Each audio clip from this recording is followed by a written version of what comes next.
আজকে ২ বন্ধুর আমার একটি গল্পের কথা খুব মনে পড়ে গেল। আমরা সকলে জানি যে গল্পটির কথা হয়তো অনেকে জানি না। কোন এক সময় ২ জন বন্ধু ছিল।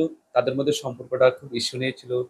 এমনকি ওই সম্পর্কের মাঝে শ্রদ্ধা, ভালোবাসা এবং বিশ্বাস এমনকি সম্মানের কোনো অভাব ছিল না। কোন এক সময় তারা একটি বনের পাশ দিয়ে হাঁটতেছিল। হঠাৎ করেই একটি বাঘ তাদের আক্রমণ করতে শুরু করলো।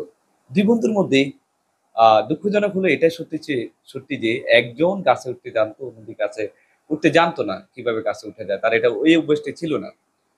১ম বন্ধুটি যিনি গাছে উঠতে জানতো তিনি ২য় 2nd বন্ধুর কথা চিন্তা না করে তিনি গাছে উঠে গেলেন ২য় বন্ধুটিকে একা রেখে।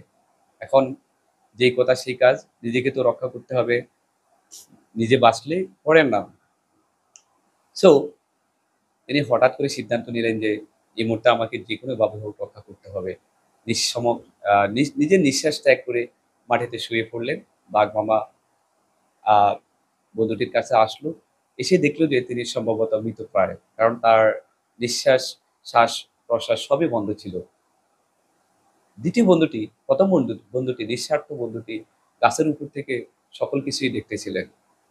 বাঘ মামা মৃত ভেবে চলে গেলেন। ১ম বন্ধুটি নেমে এসেই তাকে জিজ্ঞেস করলেন, "তোমার কানে বাঘ কি বলেছিল?" তখন খুবই ভারাক্রান্ত এবং অত্যন্ত হৃদয়ে হৃদয়ে কষ্ট নিয়ে তিনি বললেন যে, "বাঘ মামা বলে গেছে কখনো আ বিশ্বাসঘাতককে কখনো বিশ্বাস করতে নেই। যিনি বন্ধুর কথা বা বন্ধুকে বিপদে ফেলে সবসময় নিজের কথাটাই ভাবে।" সো এই গল্পের সবচাইতে মোরাল স্টোরিটা হলো আমরা জানি যে আমরা অনেকেই জেনে না জেনে অনেক সময় অনেক গভীর সম্পর্কে জড়িয়ে যাই। অনেক বিশ্বাস করে ফেলি। আসলে এটা করা উচিত নয়। আ সকল কিছুর আগেই ভেবে চিন্তে করাটাই উত্তম। So best of luck everybody. আল্লাহ হাফেজ।